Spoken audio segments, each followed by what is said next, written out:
Pria ini terkunci di ruang rahasia. 4 dinding, tidak ada ventilasi. Satu-satunya pintu diblokir. Gunakan palu tetap tidak pecah. Sangat tidak mungkin untuk keluar dari sini. Tapi akhirnya pria itu menemukan jalannya. Hanya melihat dia menginjak tembok dan menggantungnya di atap. Cabut 2 kabel besi. Selanjutnya, keluarkan kunci dari kantong baju. Selanjutnya, dia mengeluarkan penutup stop kontak dan menarik kabel listrik dengan paksa. Lalu tekuk kawat di dinding. Cukup gunakan string untuk mengatur ulang. Maka dapat memasukkan kode yang sesuai. Dari situ pecahkan kode. Jadi kodenya dilanggar oleh dia. Dia adalah seorang jenius aritmatika. Adalah agen yang baik. Juga dengan mitra membentuk tempat agen mistik. Kementerian Agen Khusus. Mami adalah analis data terbaik. JK juga adalah agen khusus yang spesial. Bertanggung jawab atas perlindungan dan intelijen. Hari ini mereka menerima pesan bahwa seseorang menggunakan senjata. Tidak ada agen yang hanya membawa pisau kecil. Tapi itulah dia. Dia jenius jadi dia keluar hanya dengan pisau. Semua senjata. Saat memasuki rapat, harus meninggalkannya di luar. Berpura-pura menjadi pelayan dengan sengaja nabrak pelanggan. Menukar segelas anggurnya. Lalu dia pergi ke ruang simpan barang. Kemudian ambil lapisan bubuk hitam. Dan dapatkan sidik jari di gelas anggur. Pria botak adalah seorang pedagang. Tapi brankas dilindungi, apa yang harus dilakukan? Mike menemukan 1 baterai. Sepotong besi, kawat listrik. Biarkan kawat tembaga membungkus potongan besi. Elektromagnet sudah jadi. Saat itu dia mengalihkan perhatian penjaga, berhasil masuk brankas. Tapi ada yang dia tidak tahu adalah, di sini kata sandinya bukan sidik jari. Ini adalah sidik jari biologis. Lebih canggih dari sidik jari biasa. Tapi untuk jenius seperti dia, itu tidak sulit sama sekali. Taburi 1 lapis bubuk putih. Tekan dengan tangan. Dengan cepat selesai. Di dalam senjata bukan hook. Tapi senjata biokimia. Mike mencurinya dan berkumpul dengan JK dan Mari. Tapi pihak itu sudah memperhatikan mereka. Saat ini Mari ditangkap, JK juga pingsan. Tidak keluarkan senjata, mereka akan mati. Mike hanya bisa berkompromi. Tapi semua orang tahu mereka tidak akan lepaskan 3 orang. Mari ditembak mati, dan jika terluka, Mike beruntung melarikan diri. Tapi dia tidak bisa lupakan kematian Mari. Sampai suatu hari atasan mencari dia. Wabah 30.000 tahun yang lalu dihidupkan kembali. Jika dilepaskan, itu akan membahayakan dunia. Itu adalah wabah 30.000 tahun yang lalu. 27 orang terinfeksi.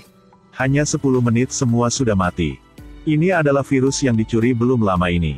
Segera setelah epidemi pecah, dunia dalam bahaya.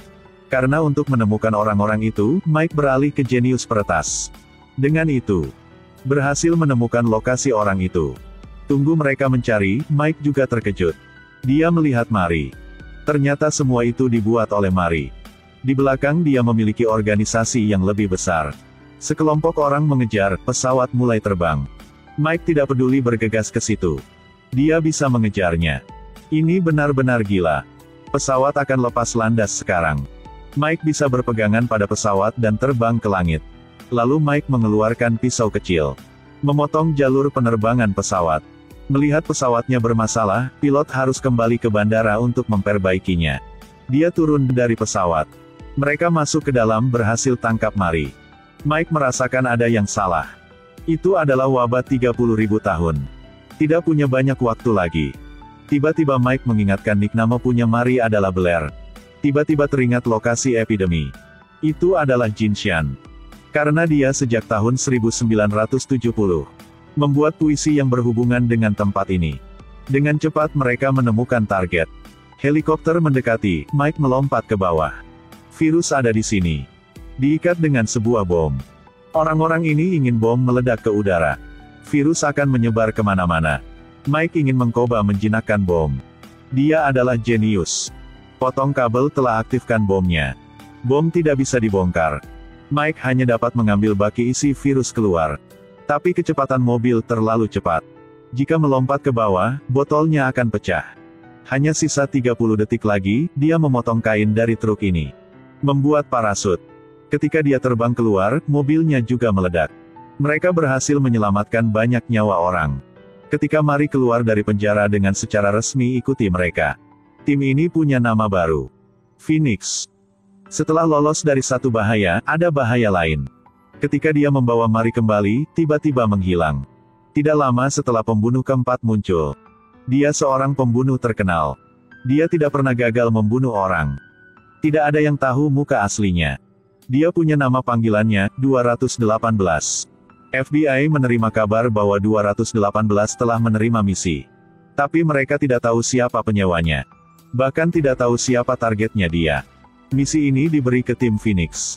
Berdasarkan intelijen FBI, semua datang ke tempat pembunuh itu. Ini adalah kesempatan untuk tangkap 218. Sayangnya dia sudah melarikan diri. Hanya tinggalkan gambar target. Itu bukan orang asing. Iya, itulah Mike. Mike menebak penyewanya. Mari. Atasan mengirim banyak orang untuk menyelidiki. Kunci Mike untuk melindunginya. Dengan sekejap mata dia berhasil buka kodenya. Tapi sayangnya masih terlambat selangkah. 218 memecahkan kode. Semua orang jatuh ke dalam perangkap dia. Semua kamera ada di sana sedang fokus ke mereka akan mati jika mereka bergerak. Mike dikasih waktu 10 menit. Jika tidak muncul semua tim akan mati. Karena selamatkan rekannya, dia sudah keluar. Lawan juga muncul. Melihat Mike melempar pisau yang dia sering bawa. Ambil kesempatan dari kabut. Mike bersembunyi. Pertempuran dimulai. Dia terus berlari lalu melompat ke mobil sampah. Cabut kabel listrik. Pembunuh berteriak keras menantang kesabarannya. Dia mulai mengancam kehidupan rekan satu timnya Mike. Mike hanya bisa lari dan lari. Jika ingin selamatkan rekan harus menggunakan trik. Pelacaknya terlihat sangat sempurna. Tapi ada juga lubangnya. Jika sistem kehilangan kendali, ia akan kehilangan arah. Jika tempat lain lebih berbahaya, akan merusak kamera. Kehilangan ancaman pelacak. Rekan-rekan diselamatkan. Pada saat ini 218 mengambil pistol dan berlari ke arah Mike. Saat dia sedang senang, tiba-tiba 3 pelacak berubah arah. Pistol ditujukan padanya. Dia adalah pembunuh pintar. Semua pistol sedang arahkan ke dia. Sekarang dia hanya bisa menyerah saja. Dia tidak pernah gagal sebelumnya. Jenius menggunakan pengetahuan. Kemenangan atas kejahatan. Dan tim dia dengan cerita tentang dia. Baru saja dimulai.